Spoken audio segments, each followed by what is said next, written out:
참 잘 나오셨습니다. 오늘 말씀을 중심으로 종교인인가 경건한 신앙인인가 라는 제목으로 말씀을 살펴보겠습니다.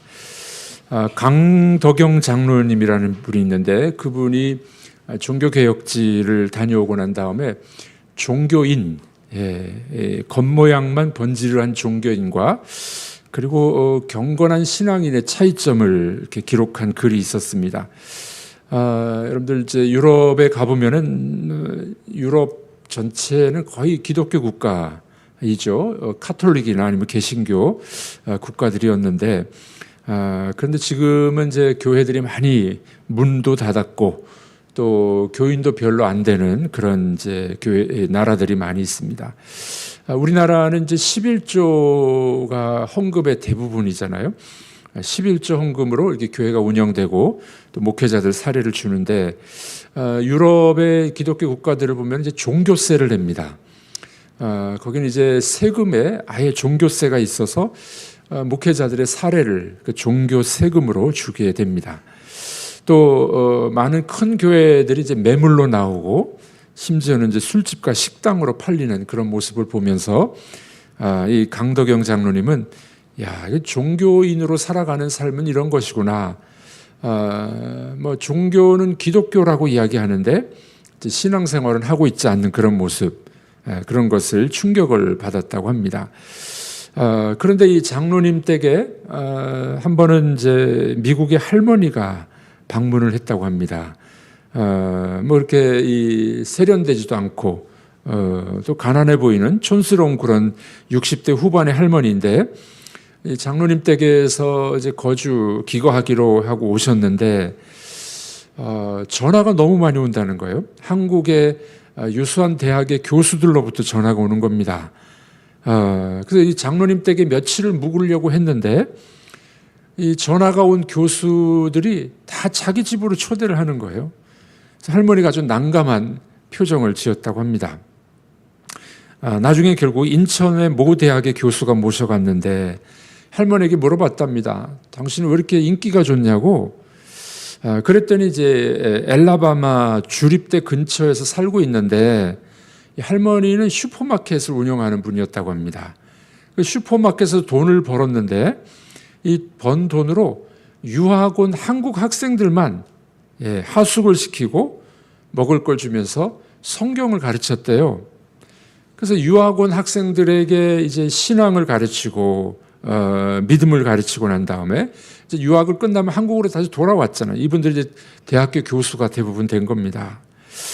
자, 그래서 이 할머니가 자기가 가르쳤던 이 하숙생들, 이들이 신앙생활 잘하고 있는지 보고 싶어서 이 없는 돈을 내 가지고 비행기 타고 한국까지 왔다는 거예요. 네, 그 가르쳤던 유학생들이 이제 성공하여서 서로 할머니를 자기 집으로 초대하려고 했던 모습을 보게 됐다는 겁니다. 장로님이 눈시울이 뜨거웠대요. 가난한 미국의 할머니인데 이 슈퍼에서 번 돈으로 학생들을 먹이고 입히고 성경을 가르쳐서 훌륭한 그리스도인으로 만드는 그 할머니의 모습, 이것이 바로 경건한 그리스도인의 모습이 아니겠느냐, 이렇게 글을 쓰고 있습니다. 자, 여러분들 신앙인과 종교인의 차이점을 아십니까? 이 장로님은 그렇게 이야기합니다. 이 할머니를 통해서 경건한 그리스도인의 모습을 발견했다는 겁니다. 자신이 종교인인가 신앙인인가 반성해 봤다고 합니다. 여러분들 신앙인이란 무엇일까요? 하나님을 높이고 성경 말씀대로 살아가고 경건하게 살아가는 삶, 말씀대로 살아가는 삶을 신앙인 그렇게 이야기합니다. 종교인은 누굴까요? 모양은 냅니다. 예배는 드리는 것 같고 헌금도 하는 것 같은데 말씀을 따라 살아가는 게 아니죠. 겉모양만 종교인인 것처럼 살아가는 사람들인 것입니다. 오늘 본문에 보면은 남쪽 유다의 선지자들과 북쪽 유다의 선지자들을 책망하는데 이들은 종교인이었어요. 여러분 선지자면은 얼마나 하나님과 가까운 사람일까요? 또 종교적인 이 냄새가 모양이 많이 나는 사람들이 아니겠습니까? 그런데 이들 속에는 경건한 신앙의 모습은 없습니다. 겉으로 보면 진짜 종교인 같아요. 예, 선지자, 옷도 길게 입고 모양새도 내고 폼도 나게, 예, 존경도 받는 것 같고 종교 지도자들이에요. 그런데 그들 속에는 경건함이 없는 가짜, 예, 신앙인인 것을 우리는 보게 됩니다. 자, 오늘 본문은 북이스라엘의 선지자들과 남유다의 선지자들을 이야기합니다. 먼저 북이스라엘 선지자의 모습은 어떠했습니까? 13절에 그들의 모습을 고발합니다. 읽어보겠습니다. 내가 사마리아 선지자들 가운데 우매함을 보았나니 그들은 바알을 의지하고 예언하여 내 백성 이스라엘을 그릇되게 하였고. 북이스라엘 선지자들, 바알을 예언했대요. 하나님을 대변하는 선지자들이었는데 그들은 바알을 의지했고 예언했습니다. 그래서 하나님의 백성 이스라엘을 그릇되게 했다. 이게 이제 북이스라엘 선지자들의 모습이 됩니다. 우상 숭배의 앞잡이 노릇을 했어요. 북이스라엘은 이제 이 남북으로 나눠지면서부터 우상 숭배의 앞잡이 노릇을 합니다. 특별히 단지파. 지금도 이스라엘에 가면 텔단, 이 텔이라는 것은 언덕을 말하는데 도시가 무너지고 또 그 위에 도시가 세워지고 또 도시가 세워지고 이걸 텔이라고 합니다. 텔단에 가보면은 단지파가 살았던 곳에 가면 지금도 그 금송아지 이 단이 남아 있습니다. 그러니까 북이스라엘은 바알 숭배, 우상 숭배 앞잡이 노릇을 했던 그런 지파였던 겁니다. 그 영향으로 이 선지자들 역시 바알을 숭배했고 바알을 예언하는 하나님의 선지자라고 말하는데 바알을 숭배하는 모습이 있다는 거죠. 결국 그들의 모습은 우상 숭배요, 가짜 선지자요, 모양만 내는 종교인의 모습이 드러나게 됩니다. 자, 그 이후에는 남유다 선지자들의 모습이 나오죠. 한술 더 떠요. 남유다는 다윗 계열의 지금 이 지파 아니겠습니까? 유다를 통해서 메시아가 오는 또 다윗의 후손들이 왕으로 되는 그런 이 다윗 계열의 남유다인데 한술 더 뜹니다. 14절 우리 읽어보겠습니다. 내가 예루살렘 선지자들 가운데도 가증한 일을 보았나니 그들은 간음을 행하며 거짓을 말하며 악을 행하는 자의 손을 강하게 하여 사람으로 그 악에서 돌이킴이 없게 하였은즉 그들은 다 내 앞에서 소돔과 다름이 없고 그 주민은 고모라와 다름이 없느니라. 네, 다윗 계열의 남유다의 선지자들은 더합니다. 북쪽보다 더했어요. 믿는 사람이 더해, 뭐 이런 겁니다. 그들의 행위는 가증한 일들이었습니다. 간음을 행하죠. 거짓말을 합니다. 악을 행하는 사람을 더 악하게 만들었대요. 그래서 소돔과 고모라 같다. 여러분, 소돔과 고모라 악행 때문에 불이 떨어지고 망한 곳이 아니겠습니까? 그래서 그들의 결말이 뭡니까? 독한 물과 쑥을 먹게 될 거야. 쓴맛을 보게 됩니다. 15절에 그렇게 나오죠. 망할 것입니다. 여러분, 거짓 선지자, 겉모양만 종교인의 행세를 하는 사람들은 그들의 말로는 결국 멸망이에요. 멸망. 자, 여기서 우리가 눈여겨봐야 될 것은 북이스라엘도 문제인데 하나님께서 정통성이 있다고 말한 남유다가 한술 더 뜹니다. 간음하고 거짓을 행하고 악을 더 행하게 만들고 심지어는 소돔과 고모라처럼 그렇게 악행을 저지르는 선지자들의 모습을 고발하고 있는 겁니다. 자, 그럼 우리 이런 질문이 있지 않습니까? 왜 이런 종교인들, 거짓 선지자가 나타났을까요? 이상하지 않습니까? 그들은 하나님을 믿는 선지자라고 했는데 왜 이런 거짓 선지자들이 나타났을까요? 그 이유가 오늘 본문에 나옵니다. 하나님을 제대로 못 만났어요. 자, 오늘 본문은 이것은 뭐라고 이야기하냐면 하나님의 회의에 참여하지도 않았다. 구약에서는 이것을 하나님의 어전회의라 그래요. 어전회의. 하늘의 어전회의에 참여한 자가 진짜 선지자인데 하나님의 회의에 참여하지 못했다는 겁니다. 18절 읽어보겠습니다. 누가 여호와의 회의에 참여하여 그 말을 알아들었으며 누가 귀를 기울여 그 말을 들었느냐? 네. 이 거짓 선지자가 될 수밖에 없었던 이유는 하나님의 회의에 참여하지 않았다는 거예요. 하나님의 계시의 말씀을 바로 듣지 않았다는 겁니다. 구약의 언어로 말하면 하나님의 어전 회의, 하나님이 집전하시는 그 회의에 참여하지도 못한 자들이었습니다. 신약의 언어로 말하면은 성령을 받지 못했어요. 하나님을 인격적으로 만나지 못했어요. 그러니 거짓 선지자가 된 겁니다. 여러분, 지금도 거짓 선지자들이 있을까요, 없을까요? 있습니다.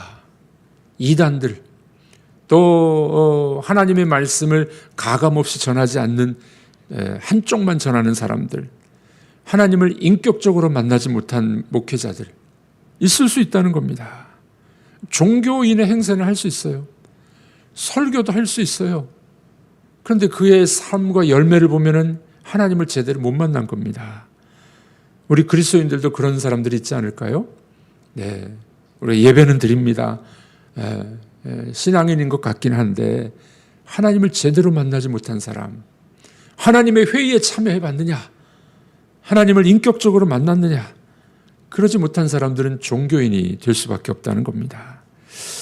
자, 우리가 그렇다면 이 종교인이 될 것이냐, 하나님을 제대로 만나는 신앙인이 될 것이냐, 어떻게 해야 경건한 신앙인이 될 수 있을까요? 한 8가지 방법을 알려드리겠습니다. 첫 번째로, 성경을 읽을 때 부지런히 읽고 묵상해야 됩니다. 여러분들 성경을 읽을 때 어떻게 읽으십니까? 그냥 이렇게 읽어서 몇 독을 하려고 그냥 생각 없이 읽는 것, 그럼 무슨 소용이 있겠습니까? 나 성경 100독 했어. 나 성경 얼마나 읽었어. 의미 없이 읽는다면 무슨 소용이 있겠습니까? 숨겨진 보물을 찾듯이 그렇게 부지런히 성실히 성경을 읽을 때 진정한 신앙인이 될 것입니다. 두 번째는 쉬지 말고 기도해야 됩니다. 기도는 은혜를 받는 방편이에요. 그리고 체험적인 하나님의 은혜를 경험하기 위해서는 기도가 필요합니다. 토마스 브룩스는 이런 이야기 했어요. 기도하지 않는 가정은 지붕이 없어 몰아치는 폭풍 후에 고스란히 노출된 집과 같다. 지붕 없는 집 생각해 보십시오. 비바람이 몰아칩니다. 바로 기도 없는 삶은 그런 삶이라는 겁니다. 세 번째는 체험적 기독교 신앙에 대해서 말하는 좋은 책들을 탐독하라. 특별히 영적인 고전들을 읽어라 라고 이야기합니다. 여러분들, 요즘에 나오는 책도 좋지만 우리가 고전, 기독교 고전이라고 말하는 책들을 보면은 그 깊이가 달라요. 어떻게 옛날 그리스도인들이 이렇게 잘 믿었나? 그 깊이가 다릅니다. 네 번째는 성례를 바르게 행하라. 이 성찬식은 말씀의 다른 형태예요. 설교의 다른 형태입니다. 그래서 말씀과 성례가 함께 있어야 돼요. 이 성례를 바르게 누릴 때 은혜가 임하게 된다는 겁니다. 다섯 번째는 성도들과 교제를 누리다. 사도신경에서 성도가 서로 교통하는 것과 라고 우리가 고백하죠. 성도들과 교제가 좋아야 돼요. 나는 믿음이 좋은 것 같은데 사람들하고 관계가 안 좋아. 종교인일 수 있습니다. 올바른 이 신앙인, 성도들과 좋은 관계와 좋은 교제를 나눠야만 됩니다. 나는 나 혼자만 잘 믿으면 되지. 그 온전한 믿음이 아니라는 거예요. 성도들과 좋은 교제, 성도가 서로 교통하는 것과 우리가 고백하고 있지 않습니까? 여섯 번째, 일기를 쓰라. 일기를 통해서 자기 영적 삶을 되돌아보는 그런 일기 쓰는 것 중요하다고 합니다. 일곱 번째, 주의를 거룩하게 지켜라. 여덟 번째, 다른 사람들 섬기고 그들에게 그리스도에 대해서 말해주어라. 전도하라는 겁니다. 자, 이런 삶을 살아가면 정말 진정한 경건한 그리스도인이 될 수 있다는 겁니다. 그런데 종교인은 흉내만 내요. 흉내만. 말과 행위가 따라가지 못합니다. 왜 그럴까요? 하나님을 인격적으로 만나지 못했기 때문에 그렇습니다. 성령을 받지 못했기 때문에 그래요. 경건한 신앙인은 하나님을 제대로 만난 사람입니다. 오늘 예레미야는 뭐라고 이야기합니까? 하나님의 어전 회의에 참여했느냐? 하나님을 인격적으로 만났느냐? 그럼 만나지 못한 사람은 종교인이에요. 종교인. 여러분들 종교인이 아니라 경건한 신앙인이 되기를 주님의 이름으로 축복합니다. 하나님을 고소한 사람이라는 영화가 있어요. 호주 영화인데 어떤 변호사가 자기 전 재산을 털어가지고 큰 좋은 요트를 샀어요. 서양의 부자들은 요트 사는 게 꿈이잖아요. 근데 이 요트를 타고 배를 타고 항해에 나갔는데 그만 벼락에 맞아가지고 이 벼락 맞아서 요트가 그냥 침몰해 버렸습니다. 변호사가 보험회사에 보험을 청구했습니다. 근데 보험회사가 거절하는 거예요. 줄 수 없다고.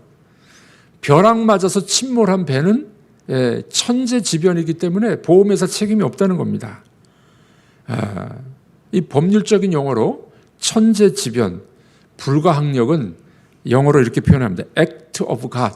하나님의 행위라는 거예요. 천재지변은 하나님의 행위라, 하나님이 하신 일이라는 거예요. 그러니까 하나님이 하신 일인데 우리가 어떻게 이 보험금 주느냐? 천재지변은 줄 수 없다. 변호사잖아요. 할 수 없어서 안 되겠다 싶어서 하나님을 상대로 소송을 겁니다. 영화니까 하나님을 대상으로 소송을 걸었습니다. 배를 침몰시킨 분이 하나님이니까. 네. 근데 하나님이 재판정에 못 오시죠? 어떻게 할까요? 종교 대리인들, 카톨릭의 주교, 개신교의 목사, 유대인의 랍비들을 소송 대리인으로 나오게 합니다.